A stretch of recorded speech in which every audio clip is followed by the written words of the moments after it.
高中时，我把对沈卓言的喜欢藏进广播稿里，等他来读。10年后，我为了放下他，把这段暗恋写成了小说。身为娱乐圈顶流的沈卓言，却主动说要来演。可谈合作时，他并没有认出我。一群人走了进来，我一眼就看到那个熟悉的身影。当他的视线和自己相交时，我心跳漏了一拍，镇定打招呼：“你好，我是江。”话在嘴边，他却已经移开了目光。我双眼低垂，扯了扯嘴角，他根本就没有认出自己来。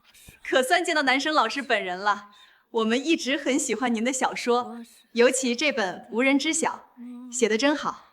我们真心期望能够合作。南生是我的笔名，其实我能坚持写作这么多年，除了热爱，更因为曾经沈卓言对我说过一句话：“你文笔这么好，以后当作家吧。”我出神回答：“过奖了，能被贵司喜欢也是我的荣幸。”见状，经纪人直接开门见山：“那南生老师可否同意提供小说版权，允许翻拍？我们卓言愿意饰演男主。”我听懂了每个字，却想不明白他为什么要降低身份，出演我这个名不见经传的小作者写的故事。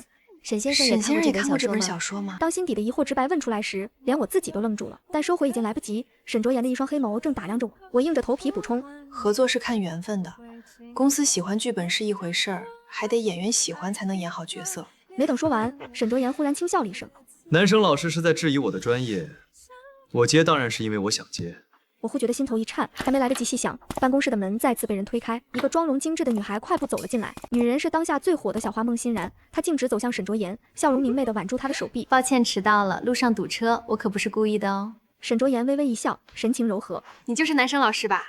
我看了小说，写得特别棒，把暗恋描绘得既真实又酸涩。”礼貌地笑笑，谢谢夸赞。孟欣然又再次看向沈卓言：“大家谈拢了吗？让卓言哥你演男主，我演女主。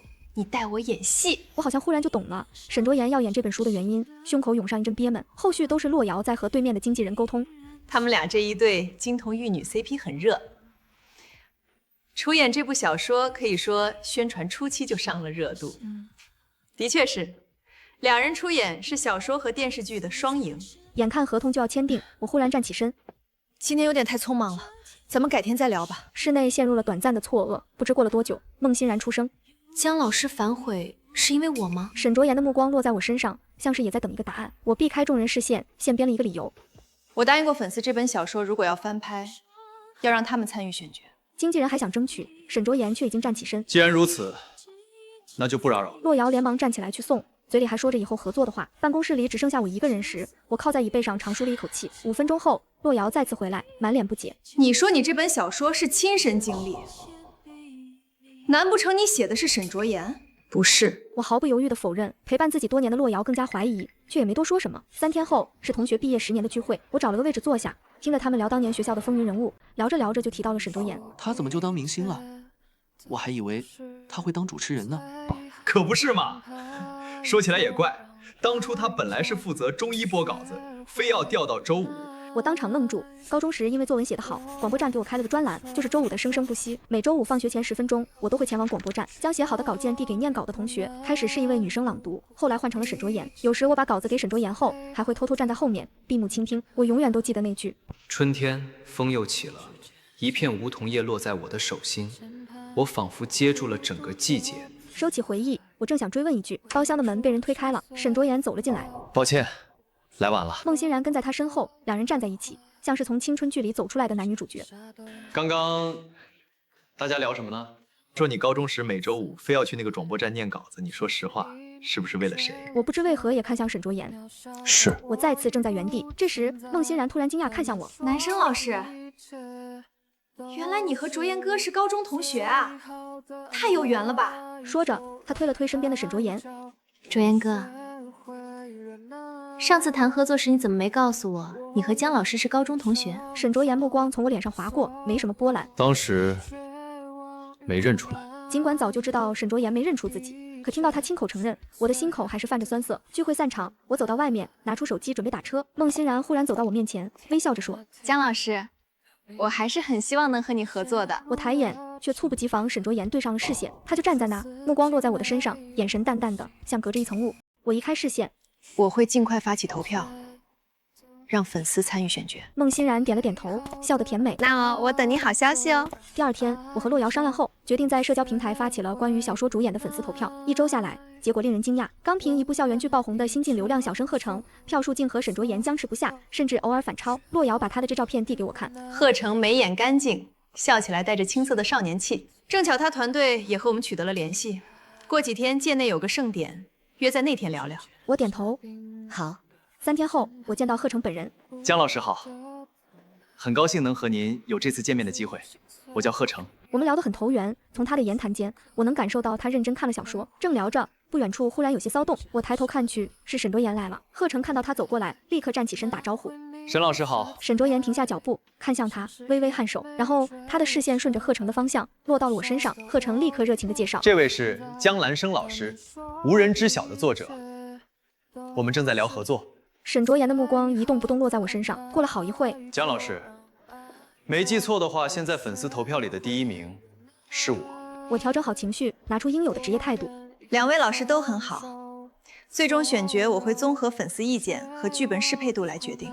今天先聊到这里，贺老师，后续我们再联系。无人知晓选角的讨论度居高不下。1周后，为了选角的公平和给粉丝一个交代，我和洛瑶协商决定公开试镜。沈卓言早到了，孟欣然站在他旁边，见我过来，孟欣然递过来一杯奶茶。姜老师，今天我请客，你尝尝，这家果茶很好喝的。我刚要伸手去接，一只手将我拦截。换一杯，他菠萝过敏。孟欣然闻言，脸色一僵，随即表示歉意。抱歉，我看姜老师包上挂着菠萝的挂件，还以为喜欢菠萝口味。洛瑶进来时，正好听到这话，也顺势就说：兰生菠萝过敏，但偏偏喜欢买菠萝样的各种东西，手机壳式、钥匙扣式，不知道的人都以为他喜欢菠萝。说着，洛瑶突然转头去问沈卓言：沈老师，你和兰生是高中同学，他高中是不是也这样？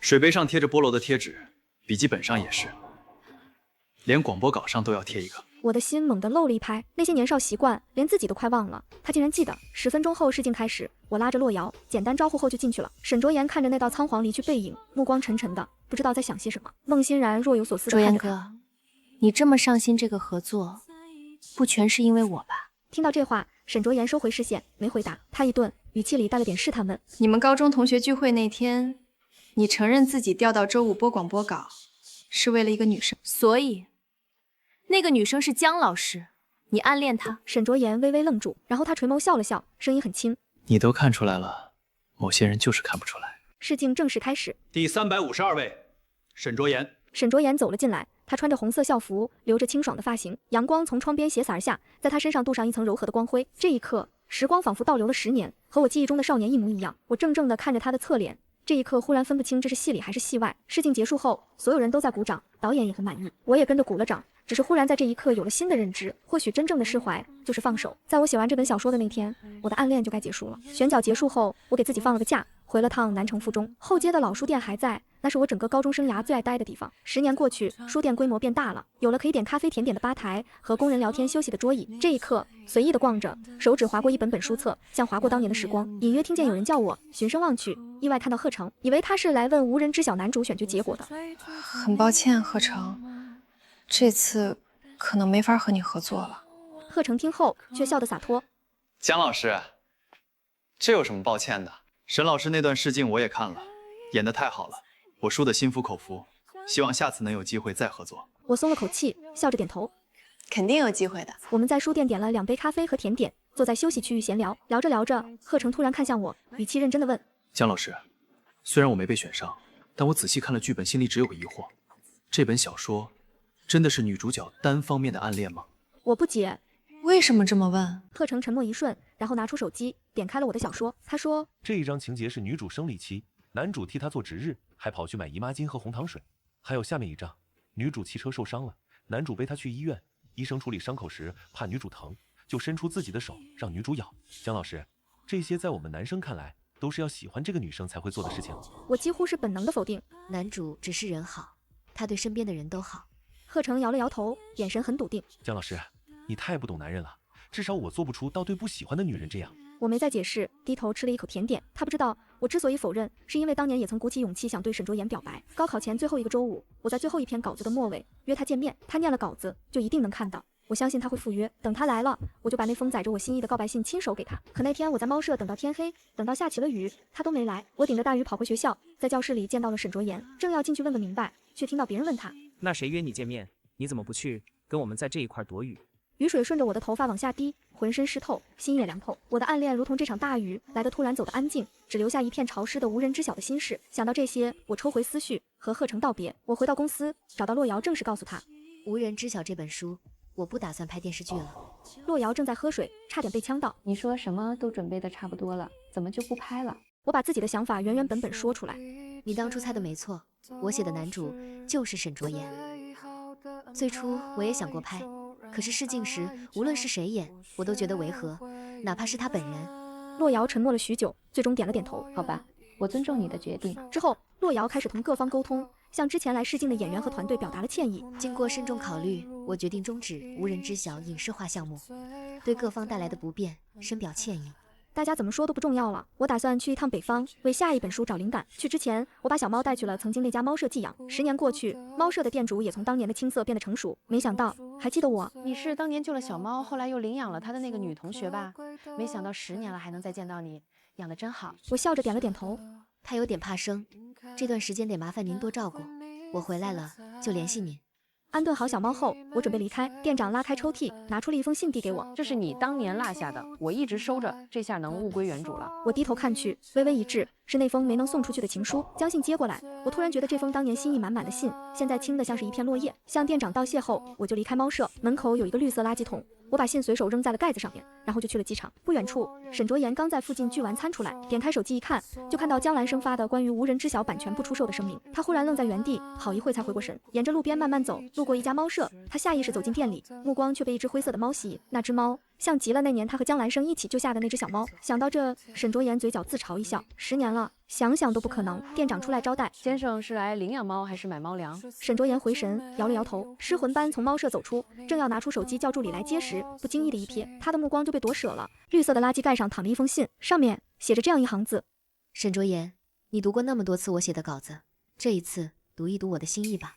沈卓言俯身将信捡了起来，信封已经有些潮湿，边角微微卷起，但封口依然完整。手指触到信封的瞬间，仿佛回到了高中。那时每周5的下午，自己都会提前10分钟到广播站，只为第一个看到他的稿子。整整2年，他从未缺席。他抖着手拆开了信，信纸已经泛黄，但字迹依然清晰。沈卓言看完最后一个字，整个人像是被定在了原地。信不长，他却看了很久，反反复复，一遍又一遍，每一遍都像有一把钝刀在心口慢慢割。当年他根本没有收到这封信，他记得那天他照常去了广播站，他也念了那天所有的稿子，可是他没有看到约自己去猫舍看小猫的内容。先生，一个声音从身后传来。沈卓言回神，转头看去，是猫舍的店长，正疑惑地看着自己。店长走近几步，仔细打量他，刚就觉得你眼熟，你是不是10年前和江小姐一起在我店里寄养过一只小猫？沈卓言沉默着，没有说话。10分钟前，江小姐来过我店里，他指了指店，把那只小猫寄养在我这儿，就是当年那只，她后来领养了。沈卓言一怔，握紧了手中的信，问的却是他为什么要寄养？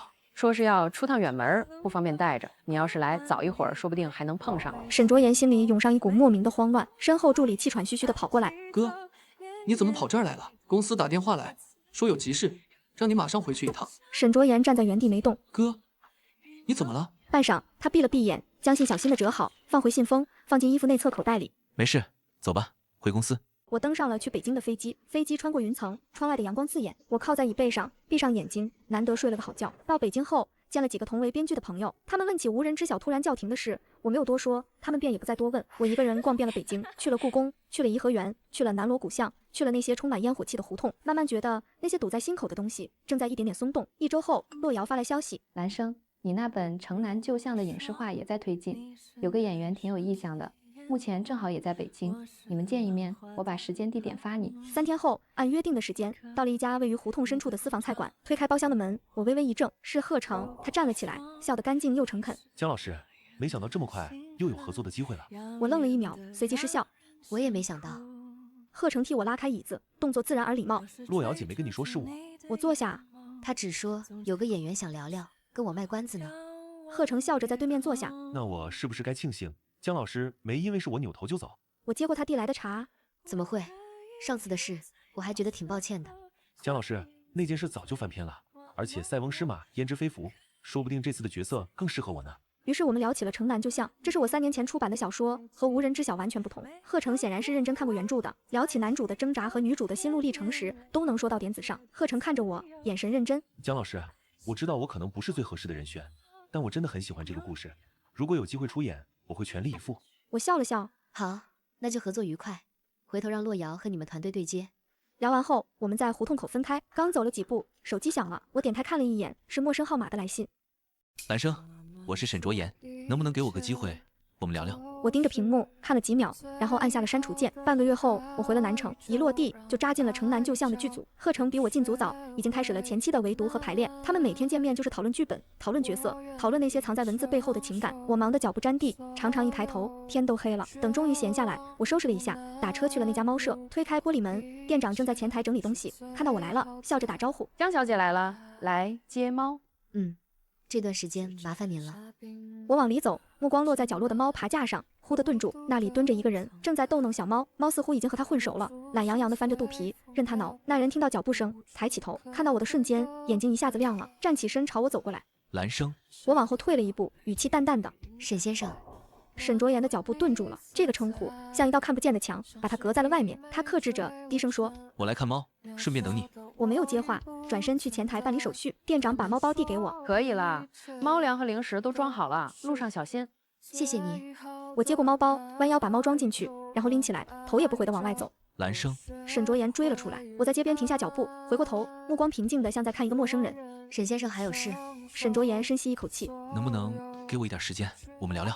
我沉默了几秒，看了看猫，说：“好。”找了个附近的咖啡馆，我把猫包放在旁边的椅子上，先开了口：“沈先生是因为无人知晓的事来的，之前叫停影视化，确实给你们团队添麻烦了，抱歉。”沈卓言摇了摇头：“我不是来问这个的。”他从外套内侧口袋里取出一封信，轻轻推到我面前。这封信是我在猫舍门口的垃圾桶里捡到的。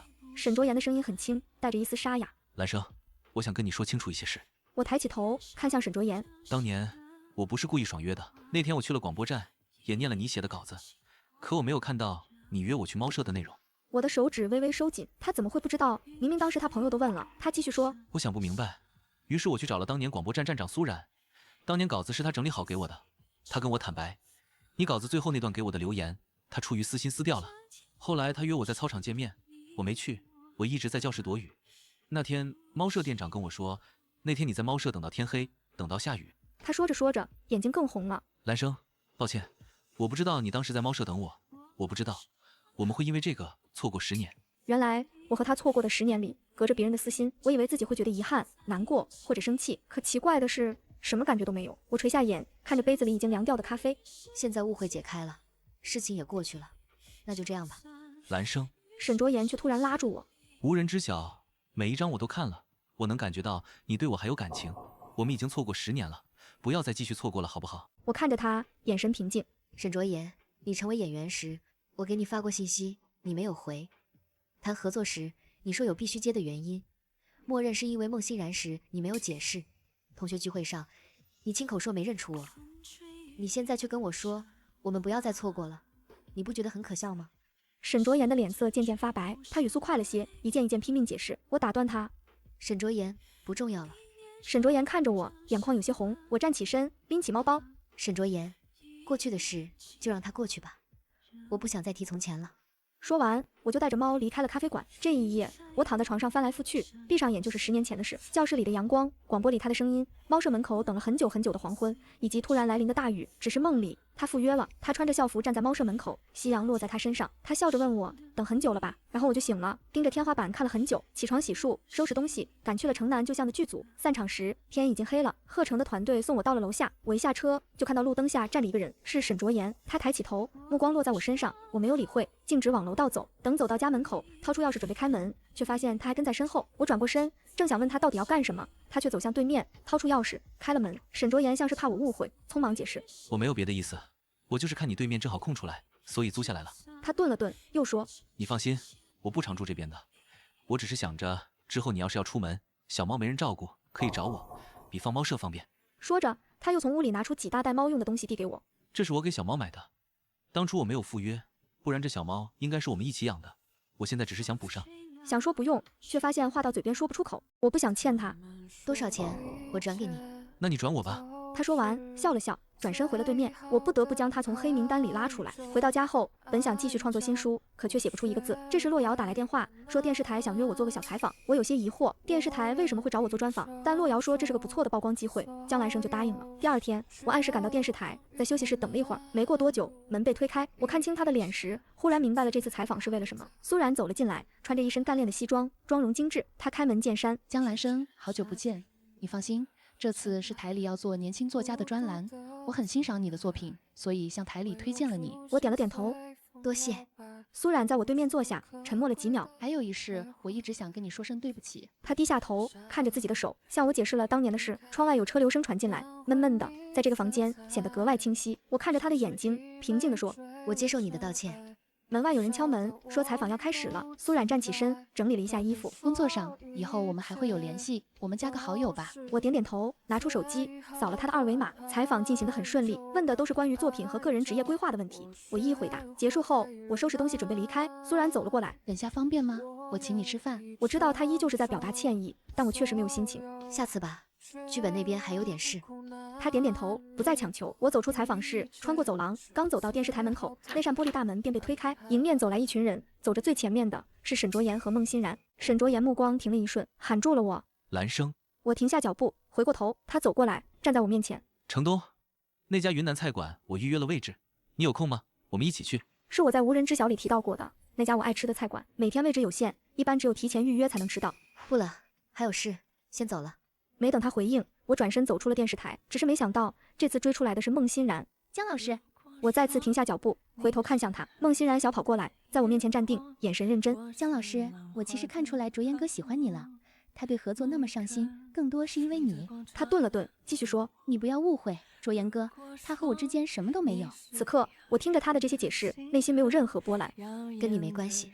说完，我便走了。在那之后，我一边写新书，一边忙着城南就是拍摄的事情。大多时候，我都在拍摄现场。贺成的表现很让人惊喜。这天在片场，我正和贺成导演讨论下一场戏，突然有人送来了很多奶茶。我抬头看去，是沈卓言。沈卓言走到我面前，将一杯奶茶递给我。我看了眼，是喜欢的口味，接过说了声谢谢。贺成也拿过一杯奶茶，笑着说：谢谢沈老师，一直很喜欢您，希望以后有机会能跟您合作。沈卓言看着他，目光淡淡的。你已经很幸运了，能和江老师合作。我握着奶茶的手一紧，不明白他的意思。贺成笑得更开心了。是的，我很荣幸这次能和江老师合作。沈卓言没有接话，只是看着我，语气放缓了些。我一直都很想跟江老师合作，就是不知道有没有机会。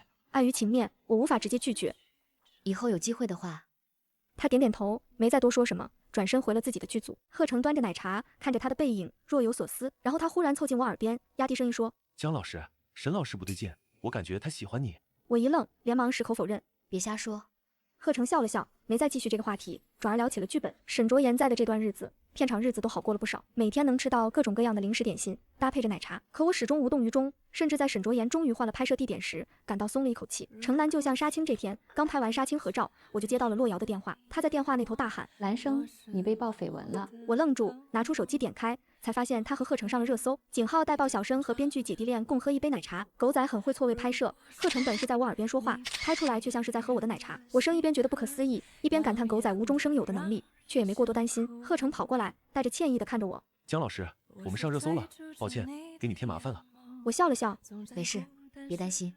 说完，我便直接离开了剧组。回到家时，天已经黑了。电梯门打开，我走出来，就看到门口站着一个人。沈卓言靠在墙上，满身疲惫。他看见我，便直起身，大步走了过来，站在我面前，离很近，哑声开口：江兰生、贺成都行，为什么我不可以？我觉得沈卓言莫名其妙，在娱乐圈混了这么多年，怎会看不出营销号无中生有的手段？可他此刻却站在我面前，质问我为什么选择贺成。更何况我选谁，跟他有什么关系？我被他这句话气笑了。你凭什么觉得你可以？沈卓言真有点醉了，他站在那里，像个小孩一样，开始和贺成较劲。我演技比他好，长得比他好，认识你比他早，我比他有钱，我打断他，心中的火令我口不择言。可他比你年轻。沈卓言顿时一僵，眼睛里的光一点一点暗下去，取而代之的是明显的受伤和痛苦。我忽然觉得没意思。沈卓言，向前看吧，10年了，没有人会一直在原地等的。看着他此刻的模样，我的心里并不好受，可我也是真的不想纠缠了。我没再管他，开门进了屋。关上门的那一刻，我靠在门上，闭着眼站了会。第二天，热搜还在挂着，我正和洛瑶商量着，就看到了沈卓言澄清，有图有真相，还有沈卓言作证，此事就这样接过了。之后他们好像回归了个自的生活。他拍他的戏，我写我的小说，除了时不时会收到他寄来的东西，全是给小猫买的。这天，我正坐在靠窗的书桌上写着新书，洛瑶给我打来电话，说他要被沈卓言烦死了。他这段时间时不时就来问我，你现在喜欢什么，不喜欢什么。这下知道自己喜欢你了，开始追了，早干嘛去了？真的是。他顿了顿，语气放缓。不过你俩确实挺可惜的，兰生，你真的不考虑一下吗？此时，窗外有风吹进来，带着初秋的凉意。我握着手机，沉默了一会，笑了笑，带着些许的苦涩。就算他喜欢我是真的，可错过了，也是真的错过了。如果最开始重逢那会，他没有装作认不出我，没有在我面前和孟欣然模棱两可，我可能还会有所期待。我不会因为当年的误会，就吞下之前沈卓言选择忽视自己的难过。洛瑶叹了口气，行吧，你心里有数就行。挂了电话，我发了会儿呆，继续埋头写新书。隔天，我接到一个同行的电话，兰生，你现在有空吗？我有个剧本，忙不过来了，你能帮我吗？我感觉手头的新书进度不错，便答应了他。他很快就将剧本和地点发了过来。太谢谢你了，下午3点正好剧本围读会，你记得去一下。我和剧组那边说了。下午，我赶到地点和剧组对接时，才发现这部剧的男主是沈卓言。他穿着一身休闲的运动套装，整个人显得年轻又阳光。他见我，笑着走了过来，向我伸出了手。姜老师，没想到我们的合作来得这么快，我很荣幸。我愣了一会，随即伸手回握。也是我的荣幸，合作愉快。沈卓言坐在长桌对面，手里拿着剧本，正在和导演低声讨论着什么。阳光从窗户照进来，落在他侧脸上，轮廓分明。这是工作状态下的沈卓言，和我之前见过的每一次都不太一样。我调整好状态，以一个合作对象的身份坐了下来。围读的时候，沈卓言话不多，但每一句都在点子上。我在旁边看着，不得不承认，在演戏这件事上，他很专业。剧本打磨的过程比想象中顺利，沈卓言提了很多有用的建议。第二天一早，剧组集合，出发去云南。一天傍晚，我在琢磨剧本的时候，发现有一场戏不太对，我反复改了几版，都觉得差点意思，想着还是得和沈卓言聊聊，毕竟这场戏是他的重头戏。我起身去找他，剧组的驻地不大，很快找到了他的房间，门半开着，里面有人说话。我敲了敲门，推门进去，沈卓言躺在床边，像是睡着了，他的袖子卷到手肘，小臂上缠着一圈纱布，隐隐渗出血迹。他的助理蹲在旁边，正翻找着什么。怎么了？我问，助理抬头，一脸为难。姜老师，下戏时大家都急着收工，沈老师没注意，摔了一下。他顿了顿，又说，好像还有点发烧。我看向沈卓言，他紧闭着双眼，脸色的确不太好。助理问我，姜老师，您是找沈老师有事吗？我摇了摇头，没什么大事，先休息吧，明天再说。助理却突然喊住我，姜老师，那您帮我照看一下沈老师吗？我得去镇上买药，这边不方便，药店还有点远。我本想拒绝，可见天色已晚，于是我点了点头。见我同意，助理拿着手机匆匆走了。房间里安静下来，我在床边上的椅子上坐下，把剧本搁在膝盖上，看着眼前的沈卓言。他似乎睡得不太舒服，嘴唇也有点干。我给他倒了一杯水端过去，想扶着他喝点。离得近了，我能感受到棉质黑色 T 恤下他滚烫的温度和肌肉的紧绷。沈卓言确实是渴了，就着我倒的水喝了不少。扶他继续躺下时，我猝不及防地对上了他的视线。没由来的，我竟有一丝慌乱。我撤开了一点距离。沈卓言，你醒了。沈卓言却看着我，眼里分不清是浑浊还是清醒。我是在做梦吗？他抬起手拉着我手腕，看来真的是梦了。不是梦的话，你不会靠我这么近。像是确定了是梦一样。他的呼吸有些重，声音却很轻。这些年你过得好不好？有没有偶尔想起我？他抬起头看着我，眼睛红红的，不知道是因为发烧还是别的什么。我却被他眼里的情绪怔住，只能看着他带着眼里翻涌的渴望离我越来越近。他侧了头靠在了我的肩上，滚烫的呼吸扑在我的肩窝。兰生，我不想再错过了，你让我等多久都行，只要最后是和你。我任由他靠在他的肩上，听着他的心跳，脑子里乱糟糟的。不知道过了多久，门口传来脚步声，助理推门进来，手里提着药袋。看到我们，他愣了一下，随即识趣的低下头。那个药买回来了。我才恍然回神，推开了肩上的沈卓言，慌忙起身理了理头发。好，那我先走了，其他的事明天再说。说完，我快步走了出去，不敢再回头看，也就没有看到身后发着烧的沈卓言靠在床边，望着门的方向。他的眼神清醒无比，嘴角勾起上扬的弧度，没有半分发烧时的迷茫。我回到自己房间，关上门，靠在门板上，心跳得很快，脸上的热度半天没退。沈卓言的那些话反复的在脑海里翻腾，令原本沉寂的心再次泛起悸动的火花。我用力拍了拍自己的脸，自言自语：江兰生，发烧的人说的胡话算得了什么？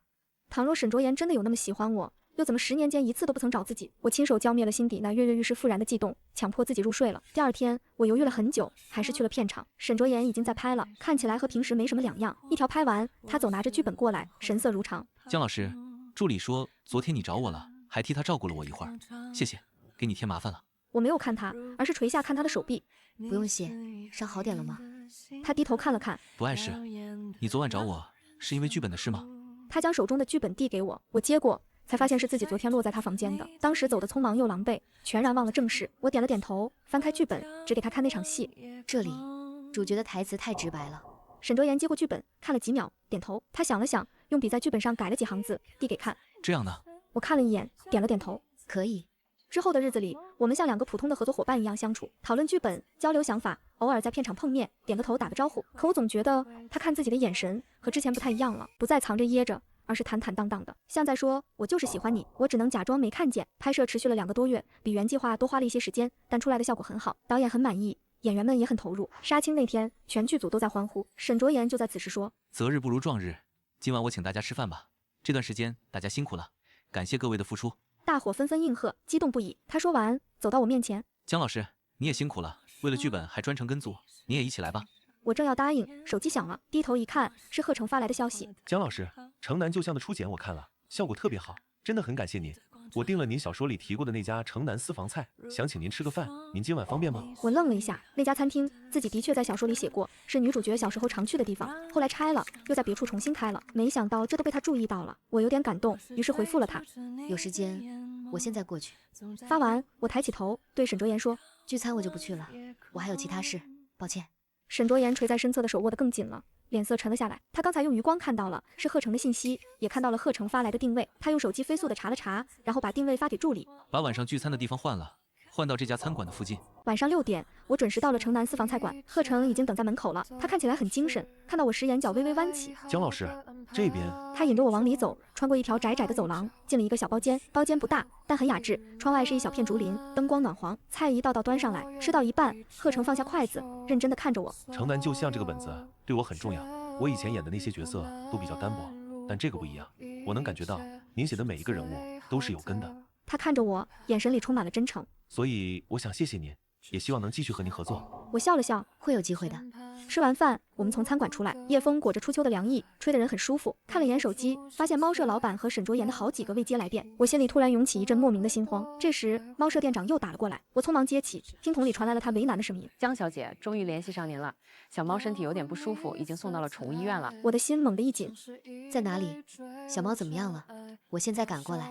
好，我把地址发给您，您别担心，小猫现在情况挺好的，而且沈先生已经过来了。听到沈卓言已经赶过去的瞬间，我紧绷的心弦松了松。挂了电话后，贺成见姜兰生脸色不对，关切地问：“怎么了，姜老师？”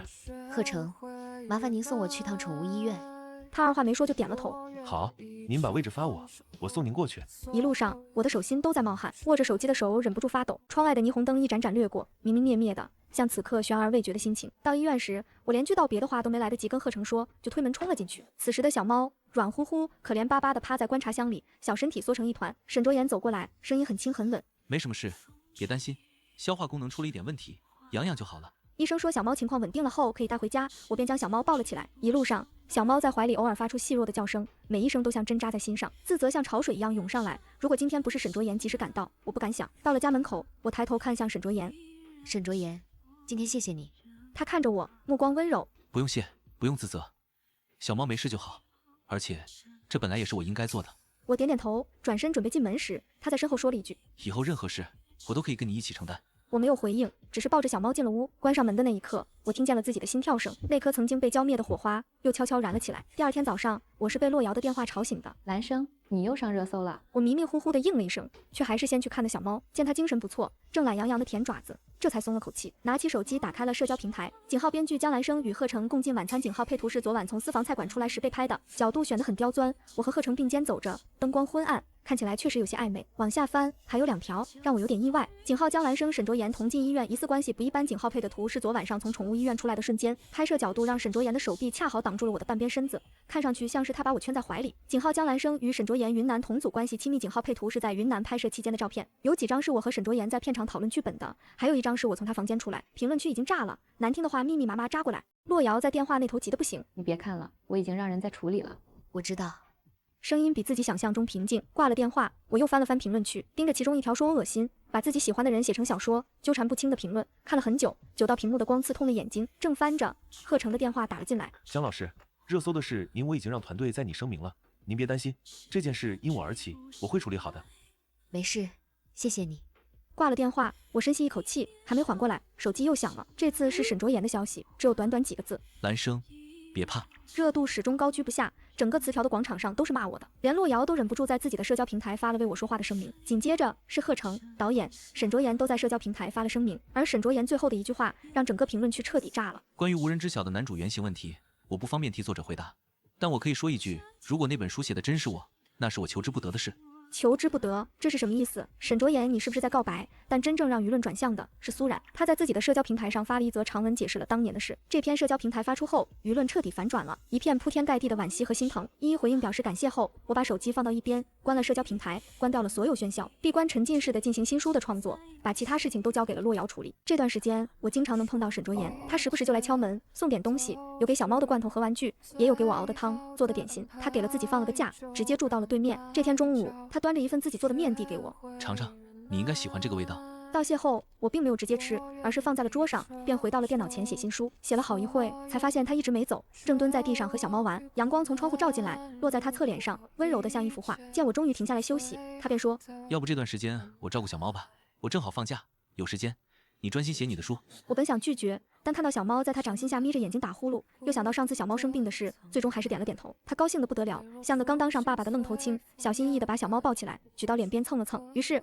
每天写完后休息的间隙，我都会去他那边看看小猫。日子就这样安静地流淌着，像一条不急不缓的河。新书创作也进行到了尾声。这天，洛瑶因作品出版的事情将我喊回了公司。商量完后，他刷着手机，突然疑惑地哎了一声：“兰生，这不是你的小猫吗？”他将手机递到他面前，我顿时一愣，屏幕上是沈卓妍的直播采访，他手里抚摸着小猫，他很乖地趴伏在沈卓妍的臂弯里，偶然仰头蹭蹭他的手指，不像以往怕生的模样。我这才翻了翻手机，发现他跟自己提前报备过，因不放心小猫独自在家，所以他将小猫一起带去了工作现场。只是我来公司后还没看消息，心情顿时有点复杂。画面里，主持人问起了沈卓妍：“方便问一下，您为什么会选择当演员呢？”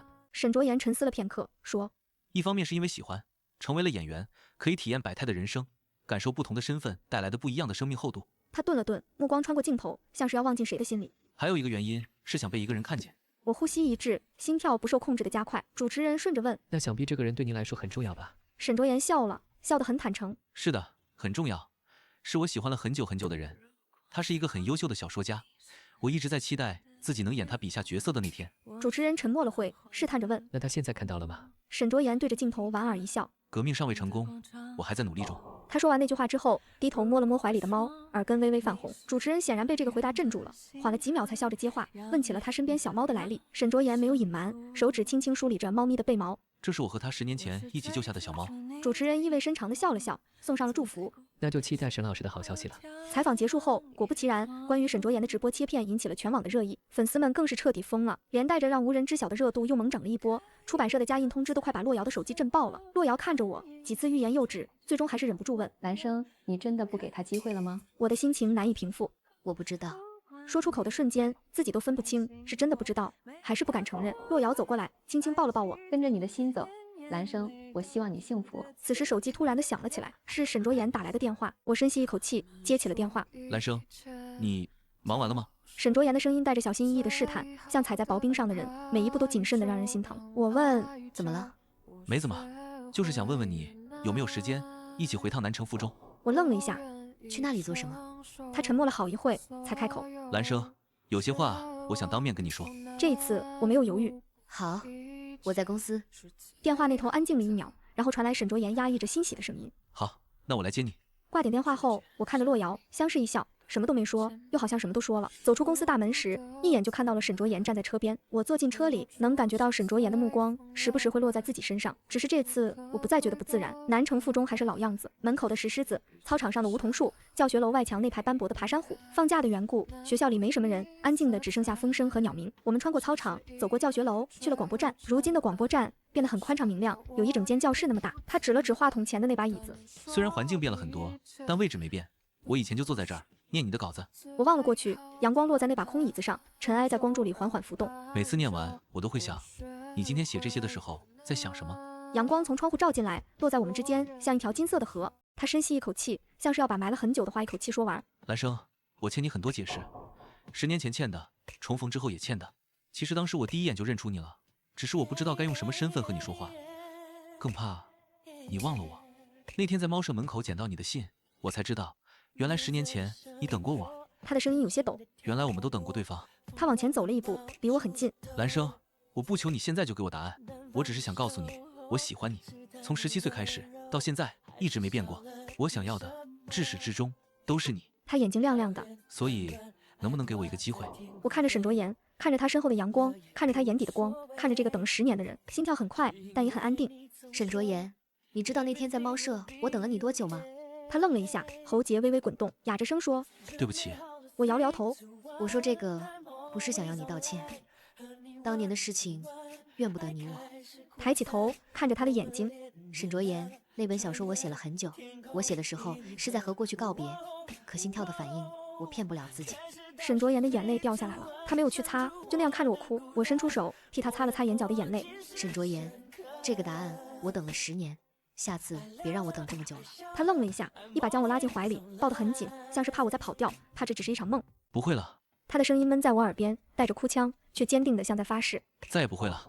阳光照在我们身上，暖洋洋的。我靠在他肩上，闭上眼睛。我将此事第一时间告诉了洛瑶。他在电话那头激动的哭了，抽泣着说：“兰生，你一定要幸福啊！”挂了电话后，我登上社交平台，第一次生出了小妹过去的事情说些什么的冲动。于是我想了很久的措辞，删删改改，最后敲定了一段话。发完这条社交平台，我把手机放下。沈卓言坐在对面，手开始在手机上敲敲打打，嘴角却带着藏不住的笑。很快，我这边就传来了提示音，他转发了我那条社交平台，配了2行字：我也曾因为自尊，无人知晓我心底的喜欢，而如今我只想让全世界都知道，沈卓言爱江兰生。江老师马上要出新书了，大家可以关注下。我看完后忍不住抬起头，却撞进了他的眼里。他正看着我，目光温柔的像一汪化不开的春水。然后我们俩都笑了。江兰生放下手机，抱起小猫说：“我饿了。”沈卓言也放下手机，将袖子往上拉了拉。好，想吃什么我来做。